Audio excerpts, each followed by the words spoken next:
আজকের একটা শুয়ারের বাচ্চা নিয়ে কথা বলবো। অবশ্যই সেই শুয়ারের বাচ্চার কোটাটি যারা আইএসএফ করেন তারাই অবশ্যই শুনে যাবেন। ভিডিওটি না টেনে সম্পূর্ণ দেখে যাবেন। প্রথমে ভিডিওটা দেখি, তারপরে বলছি শুয়ার বাচ্চা কি বলতে চাইছে। আজকে ভাঙড়ের ঘটকপুকুরে এলেন ভাঙড়ের আইএসএফ বিধায়ক নওশাদ সিদ্দিকীর দাদা। সেখান থেকে ঘোষণা করলেন যে 2026 বিধানসভা নির্বাচনে তিনি ভোটে প্রতিদ্বন্দ্বিতা করবেন। কি বলবেন? ওর বুকের পাড়া আছে, ওর যদি সত্যিকারের বুকের পাড়া থাকে, ওর যদি হিম্মত থাকে তো একবার নির্বাচনে প্রতিদ্বন্দ্বিতা করবে। মুখার মুখর না দেখিয়ে, নাটকবাজি না করে, ধর্মের নাম করে মানুষকে বোকা না বানিয়ে, ওর যদি হিম্মত থাকে, ও যদি সত্যিকারের বাপের বেটা হয়, ও একবার ইলেকশনে কন্টেস্ট করে দেখা। আমি ওকে চ্যালেঞ্জ করছি, অন ক্যামেরা চ্যালেঞ্জ করছি, সারা বাংলার মানুষের সামনেই আমি বলছি, ওর বুকের যদি পাটা থাকে, ও ভাঙড় বা ক্যানি একবার ভোটে দাঁড়িয়ে দেখা, তবে ওর বাপের বেটা বলবো আমি।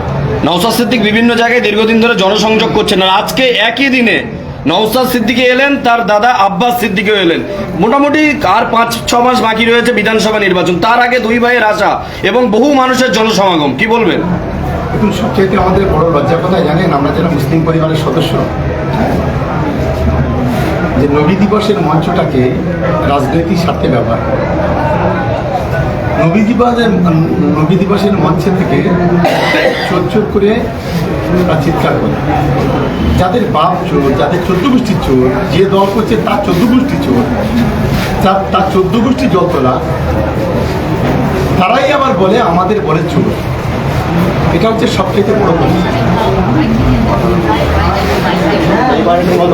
একেবারে নরেন্দ্র মোদী থেকে শুরু করে, অমিত শাহ থেকে শুরু করে, এদের যত চেলা চামুন্ডে আছে, আর এই নরেন্দ্র মোদীর সবচেয়ে বড় চামচা যারা এই আইএসএফের মতো আইএসএফে যারা আছে, তারা তাদের চুলের গোড়া পর্যন্ত ছিল, তারাই আর আমাদের চোর বলে। এটা অত্যন্ত লজ্জাজনক।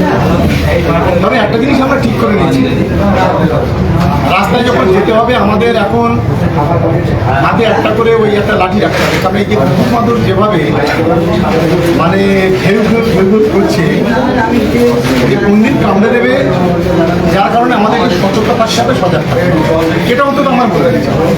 আপনাকে কুকুর বলে কটা বললেন আব্বাস সিদ্দিকী? একটা ধীরে কুকুর, ও কুকুর, ওর মুখ থেকে কুকুর কুকুর একটা কিছু মুসলমান সমাজের একটা কলঙ্ক। ও নিজেকে নবী বলে আমাদের দাবি করে, নিজেকে বলে নূরে তৈরি, নিজেকে বলে আমার দিকে তাকাও সমস্ত গোনা মাফ করে যাবে। কখনো কখনো বলে আমার নামে দরুদ পড়ে, কখনো কখনো বলে আমার মিটিংয়ে যে না আসবে সে কাঁদবে, তার যে জানাজা পড়বে সে কাঁদবে। লজ্জা থাকে, কাপুরুষের মতো অভিনয় করে। ও যদি বাপের বেটা হয়, ওর মায়ের যদি দুধ খেয়ে থাকে, লম্বা লম্বা কথা বলছে, ভাঁড় কানিয়ে একবার বিভিন্ন করে দেখা। আমি অন ক্যামেরা চ্যালেঞ্জ করে বলেছি। আপনি চ্যালেঞ্জ করছেন, আর ওদিকে নওশাদ সিদ্দিকী বলছেন আপনারা ভাঙড়ে বড় বড় মিটিং মিছিল করছেন, সপ্তাহে 2-3 দিন করে।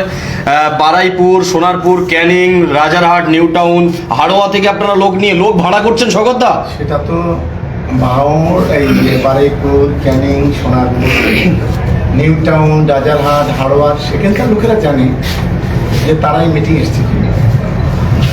ফলে এর যে নাটকবাজি, এর যে ড্রামাবাজি, এর যে মিথ্যাবাজি কথাবার্তা, এটা সারা বাংলার মানুষ জেনে গেছে। ফলে এর কথায় কাউন্টার করে নিজেকে শুরু করবো।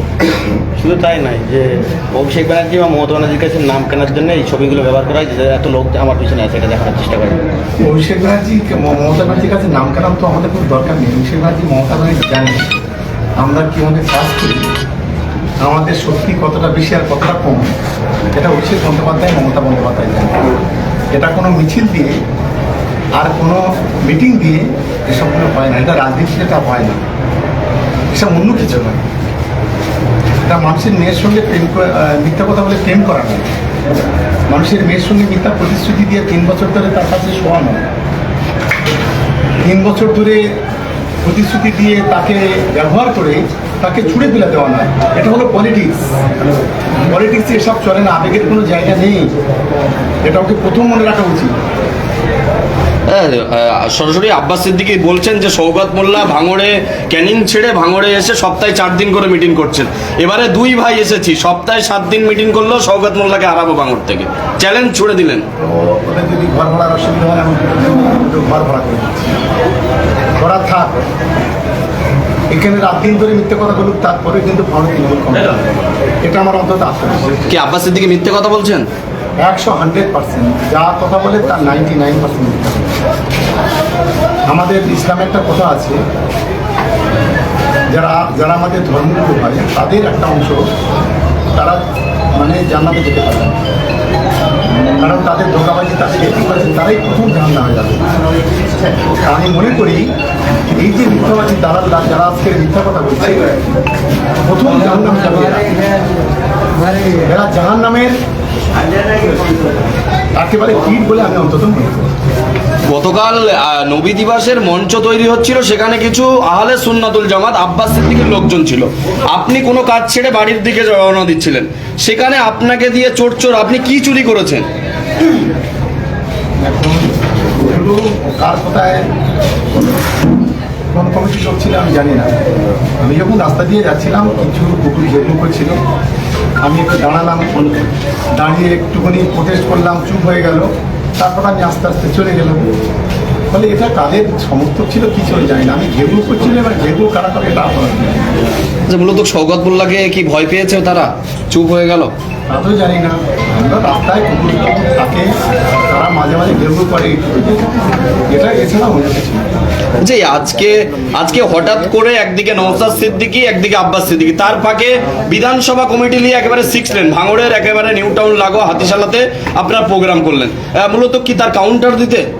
তৃণমূল কংগ্রেস কাউকে কাউন্টার দেয় না। এই মিটিং আমাদের 7 দিন আগে আমাদের প্রস্তুতি ছিল। 7 দিন আগে থেকে আমাদের মিটিংটা হওয়ার কথা ছিল যে আগামী 7 তারিখের প্রস্তুতি হিসেবে আমাদের এই মিটিংটা করা ছিল। সেই মিটিংটাই আমরা করছি। ওদেরকে কাউন্টার দেওয়ার মতো মানসিকতা আমাদের নেই। কাকে কাউন্টার দেবো? বাঘের সঙ্গে বাঘের লড়াই হয়, সিংহের সাথে সিংহের লড়াই হয়, একটা চুয়ার সাথে বাঘের লড়াই হয়? এটা খুব ভালো করে বুকে আজকে দেখুন, ছাগলের সঙ্গে যদি বাঘ লড়াই করে তাই তো তাদের সম্মান থাকবে। আব্বাস সিদ্দিকী যদি আপনার বিধানসভা ক্যানিং পূর্ব থেকে লড়াই করে কত ভোটে আপনি হারাবেন? এখন যদি ওর বিরুদ্ধে আমি যদি দাঁড়াই আমার সম্মানটা নষ্ট হবে। ওর বিরুদ্ধে যদি একটা পালক চালক দাঁড় করাই তারপরেও লক্ষ্যাতি করে দিবে। এটা আমি আজকের চ্যালেঞ্জ করছি। প্রিয় দর্শক, আপনারা ভিডিও সম্পূর্ণ দেখলেন। এই সোয়ার বাচ্চাটাই বলছে নাকি যারা আইএসএফ করে তারা নাকি চোর, আমরা আইএসএফ করি আমরাই চোর। দর্শক আবার বলছে কি যারা আইএসএফ করে তারা নাকি বিজেপির সাথে তাদের নাকি লিঙ্ক রয়েছে। আসল কথা এই সোয়ারের বাচ্চা জানে না ওর মা মমতা ব্যানার্জি 2002 যখন হিন্দু মুসলমান দাঙ্গা হয়েছিল গুজরাটে, ওর মা কিন্তু ফুলের তাড়াটা ওর মোদি বাপকে দিয়েছিল। আর দ্বিতীয় নম্বর কথা, 1998 সালে পশ্চিমবাংলায় যে বিজেপিকে ফন্ডে এনে লড়বো এই কথাটাই বলেছিলেন কিন্তু ওর মা মমতা ব্যানার্জি। আর একটা কথা বলছি, আর বিজেপিকে নিয়ে এসে লড়েছিল মমতা ব্যানার্জি। প্রথম একটা সিটে জিতার পরে সে সিট হেরে যায়, তারপরে কিন্তু বিজেপিকে নিয়ে এসে 3টে সিট পায়। সেইখান থেকে রেলমন্ত্রী হয়েছিল বিজেপির পদ থেকে। আসল কথা এই সোয়ার বাচ্চা আসল রূপটা আপনারা জানেন না। এই আসলে এই মালটা সিপিএম এ ছিল, সিপিএম থেকে লুটে এসে এখন টিএমসিতে ঢুকেছে। টিএমসিতে ঢুকে এখন বড় লেকচারবাজি করছে। এই সোয়ারের বাচ্চাটা কিন্তু মুসলমানের বন্ধু নয়, মুসলমানের হচ্ছে দুশ্মন। এর এতগুলো বাপ চোর, এর বোনাইগুলোর কি দেখতে পায় না? হ্যাঁ, এর বোনাইগুলো রয়েছে, এই পার্থ পাত্র এর বোনাই তো। এর বোনাইগুলো কি, এর বোনাইগুলো চোখে লাগছে না যে এতগুলো চুরি করছে? এই সোয়ার বাচ্চা কি দেখতে পাচ্ছে না যে আজকের চাকরি হারা কত হাজার হাজার মা বোনেরা তারা ভাই তারা চাকরি হারা হয়েছে? এই সোয়ার বাচ্চাটাই দেখতে পাচ্ছে না কি কারণে চাকরি হারিয়েছে? আজকে তারা রাস্তায় পড়ে কাঁদছে কি কারণে চাকরিটা হারিয়েছে? এই সোয়ার বাচ্চাটা চুরি করে খেয়েছে বলে তো আজকের তো তবে তো তারা চাকরি হারা হয়েছে। এরা তো দুর্নীতি করেছে, এরা দুর্নীতিগ্রস্ত একটা দল, তৃণমূল দল। এই সোয়ার বাচ্চা আজকের বলছে নাকি আইএসএফ চোর। আইএসএফ এর দলে যারা থাকে তারা নাকি চোর। আসলে শুয়ার বাচ্চা শোন, তোর বাপ চোর, তোর গোষ্ঠী চোর, আর তুই একটা পাকা জানোয়ারের বাচ্চা আছিস। তোকে বলছি শওকত মোল্লা, নাম ধরে বলছি, কি বালটা ছিঁড়ে নিস, ছিঁড়ে নিবি আনো। আর এই শুয়ার বাচ্চাকে 2026-এ বাংলার মানুষ কিন্তু জবাব দেবে। আর ক্যানিং পূর্ব সমস্ত ভাইদেরকে আমি বলবো, এই শুয়ারটাকে তোমরা ভোট দিও না। এই শুয়ারের বাচ্চাটা চুরি করে করে এত খেয়েছে, যতগুলো কন্ট্যাক্ট আসে তো ওর বোনাইগুলোকে দিয়ে ও সেই কাজগুলো করায়, আর তার মধ্যে লক্ষ লক্ষ টাকা এই শুয়ারের বাচ্চা কিন্তু চপাট করে দেয়। আসল কথা বলছি শোন শওকত মোল্লা, তুই যদি এক বাপের বেটা হোস, 2026-এ আব্বাস সিদ্দিকী তোর সিটে গিয়ে দাঁড়াবে।